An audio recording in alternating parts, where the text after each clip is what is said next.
Hello everyone, welcome to only success. I am Shivani Chauhan. इस video में हम लोग देखेंगे क्लास 9th जो है उसमें आपकी जो ये पोएम्स वाला सेक्शन है ना, इसमें हम साखियाँ देखेंगे। ये कबीर के द्वारा रचित की गई हैं। रचना इनकी कबीर ने की है। और देखिए हमारे दो और चैनल हैं, लर्नर बी और लर्नर बी एक्स्ट्रा। वहाँ पर आप लर्नर बी एक्स्ट्रा पे आपको साइंस एंड मैथ्स मिलेगी, लर्नर बी पे आपको SST और इंग्लिश मिल जाएगी। तो साखियाँ देखते हैं हम। इसमें पहले ना इनको हम पढ़ेंगे, इसका मतलब इंडिकेशन क्या है वो समझेंगे, फिर हर वर्ड टू वर्ड इसका मतलब समझेंगे। तो देखिए, मानसरोवर सुभर जल, हंसा केली कराही, मुक्ता फल मुक्ता चुगऊं, अब उड़ी अनतना ताही। इसका क्या मतलब है? देखिए, इसका जो अर्थ है ना वो ये है, इस पंक्ति में कबीरदास जो हैं वो हंसों से कंपैरिजन कर रहे हैं। हंसों के बारे में बोल रहे हैं बट बता रहे हैं इंसान के बारे में। तो क्या बता रहे हैं? इस पंक्ति में कबीर ने व्यक्तियों की तुलना हंस से करते हुए कहा है कि जिस तरह हंस मानसरोवर में खेलते हैं और मोती चुगते हैं, वे उसे छोड़कर कहीं नहीं जाना चाहते, ठीक उसी तरीके से मनुष्य भी जीवन के माया जाल में इस तरीके से बन जाता है कि उसे सच्चाई समझ में ही नहीं आती और उसको मतलब इस जीवन रूपी मायाजाल में ही वो फंसा रहना चाहता है। तो यही इसमें कहा गया है कि जल से लबालब, जल से पूरी तरीके से भरे हुए मानसरोवर में हंस खेल रहे हैं।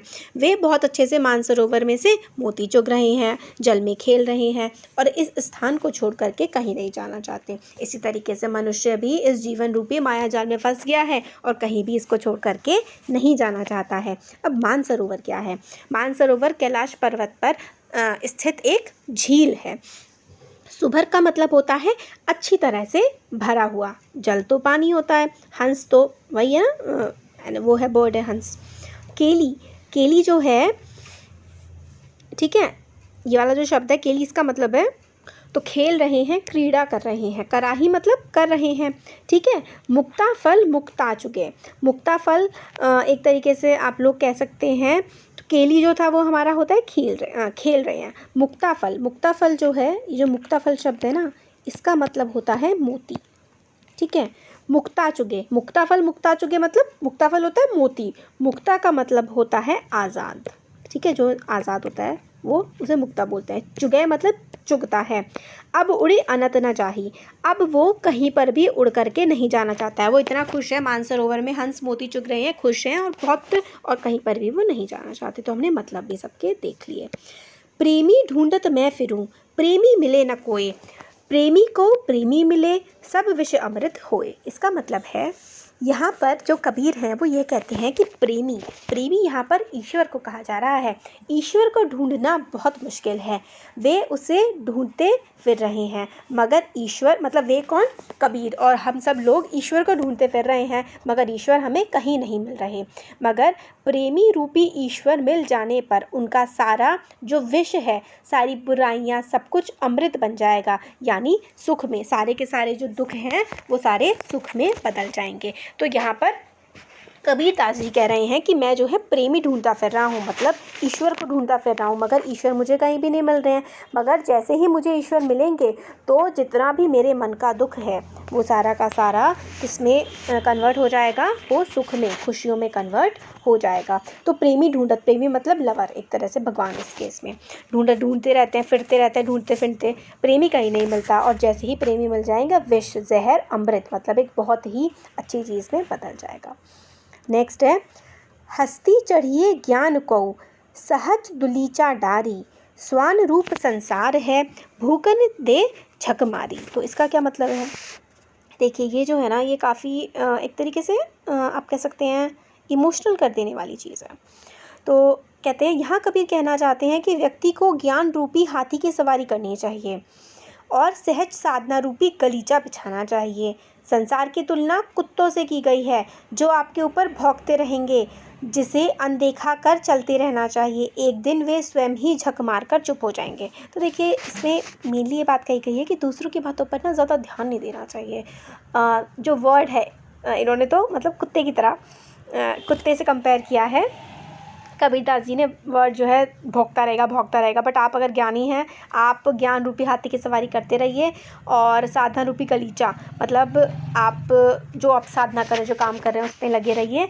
और ये जो लोग झक मार रहे हैं, आपको देख के भौंक रहे हैं, कभी ना कभी चुप हो ही जाएंगे। तो हस्ती, हस्ती जो है ना यहाँ पर होता है, हस्ती का मतलब होता है हाथी। हाथी चढ़िए ज्ञान को, ज्ञान के हाथी के ऊपर चढ़िए, मतलब खूब ज्ञान अर्जित कीजिए। सहज दुलीचा डारी, सहज का मतलब होता है स्वाभाविक, हठ योग से दूर, मतलब सहज एकदम आराम से, आराम से। दुलीचा, दुलीचा होता है कालीन।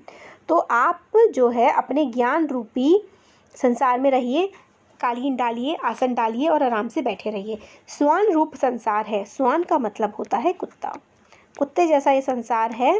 भूकन देह झक मारी, ठीक है, भौंकता रहता है, भौंकता रहता है, झक मारता रहता है, बकवास करता रहता है, इसको करने दीजिए, एक दिन थक जाएगा और अपने आप ही चुप हो जाएगा। आप अपने ज्ञान रूपी, अगर आप ज्ञान हासिल कर रहे हैं, आराम से आप जो काम कर रहे हैं सही है, उसमें लगे रहिए, किसी के बारे में मत सोचिए।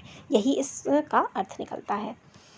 आगे है, पखा पखी के कारणे सब जग रहा भुलान, निरपक होई के हरि भजे सोई संत सुजान। तो इसका क्या मतलब है, देखिए, संत कबीर कहते हैं कि पक्ष विपक्ष के कारण सारा संसार आपस में लड़ रहा है, कि मतलब एक तुम किसी के पक्ष में चले जाओ, कोई और किसी के पक्ष में चला जाएगा, इस वजह से पूरी दुनिया लड़ रही है और भूल भुलैया में पड़कर भगवान को, ईश्वर को, प्रभु को भूल गई है।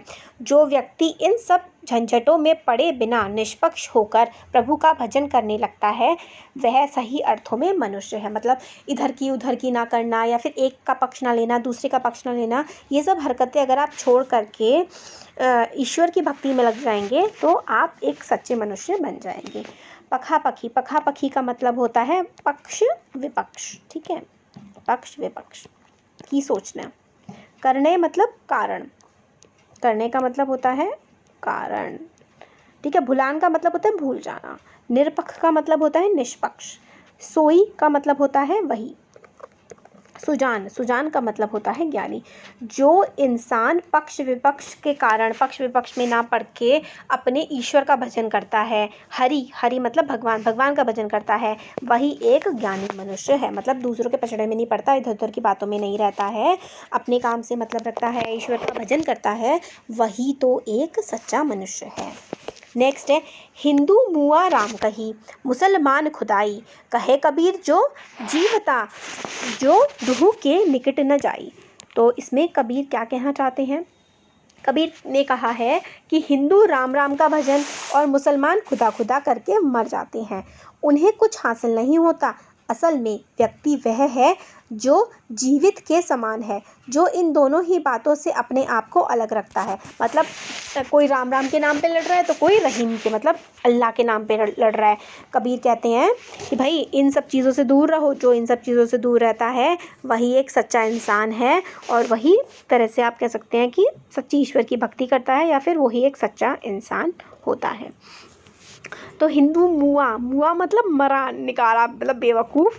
राम राम कहता है, खुदाई, खुदा की बातें करता है मुसलमान। और कबीर दास कहते हैं कि इन सब बातों के निकट नहीं जाना चाहिए, आपको मतलब एक सच्ची ईश्वर की भक्ति में जाना चाहिए। जो एक राम या फिर मुसलमान इन सब के नाम पे लड़ते रहते हैं, वो हमेशा सच्ची भक्ति से, ईश्वर के सच्चे प्रेम से, सच्ची भक्ति से हमेशा दूर ही रहते हैं।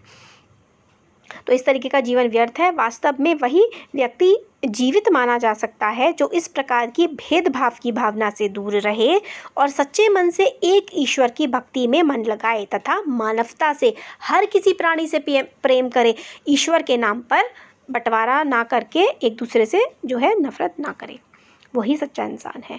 काबा फिरी काशी गया, राम ही भया रहीम, मोट चून मैदा भया, बैठी कबीरा जीम। इसका क्या मतलब है? देखिए, कबीर कहते हैं जब मैं हिंदू मुसलमान के भेदभाव से ऊपर हो गया, ठीक है, तो मेरे लिए मुसलमानों का पवित्र तीर्थस्थल काबा, ठीक है, मक्का मदीना काबा काशी के समान पवित्र हो गया। मतलब जब मैंने हिंदू मुसलमान इन सब चीज़ों से मैं ऊपर उठ गया तो भगवान का हर एक तीर्थ स्थल मेरे लिए पवित्र हो गया। एक हिंदू के लिए भी काबा पवित्र हो गया और एक मुसलमान के लिए काशी पवित्र हो गया, काशी के समान पवित्र हो गया, और राम का नाम रहीम के समान पवित्र हो गया। जिसे मैं मोटा आटा समझकर अखाद्य समझता था, वही मेरे लिए बारीक मैदा जैसा हो गया, और अब मैं उससे बैठकर आराम से खा सकता हूँ। आशा ये है कि धार्मिक भेदभाव नष्ट होने पर मेरे मन में हिंदू मुसलमान राम रहीम के नाम पर बसी हुई दुर्भावनाएं अब दूर हो गई हैं और अब मैं शांतिपूर्वक आराम से प्रभु भजन कर सकता हूँ। ठीक है, तो यही इसमें कहा गया है। अब है ऊंचे कुल का जन्मिया जे करनी ऊंच न होए, सुबरन कलश सुरा भरा साधु निदा सोई। तो इसका क्या मतलब है? कबीरदास जी यहाँ पर कहते हैं, यदि किसी मनुष्य ने ऊंचे कुल में जन्म लिया है किंतु उसका कर्म ऊंचा नहीं है तो क्या फ़ायदा। सोने का कलश यदि शराब से भरा हुआ हो तो साधु लोग उसे अच्छा नहीं गंदा ही कहेंगे। आशय यह है कि मनुष्य अपने कर्म से महान बनता है, जन्म से कोई महान नहीं बनता। तो इन पंक्तियों में कबीरदास जी कहते हैं कि ऊंचे कुल में जन्म लेने से कुछ नहीं होता, कर्म जो हैं वो ज़्यादा ज़रूरी होते हैं बजाय के धर्म के। कुल अंधे का हो जाता है अगर आप कर्म खराब करते हैं। तो कुल मतलब आपका परिवार। तो ऐसे ही जैसे कि अगर आप सोने की वस्तु में मदिरा रख देंगे, शराब रख देंगे, तो वो भी क्या हो जाएगी? वो भी बेकार ही हो जाएगी, मतलब सोने का कलश भी बेकार हो जाएगा। और जो साधु है ना वो उसकी बुराई ही करेंगे, उसकी भलाई या उसकी तारीफ़ नहीं करेंगे। तो ये हमारा हो गया है कंप्लीट। कैसा लगा वीडियो ज़रूर बताइए। अच्छा लगा लाइक करिए, चैनल को सब्सक्राइब करिए, अपने फ्रेंड्स के साथ शेयर करिए। Thank you.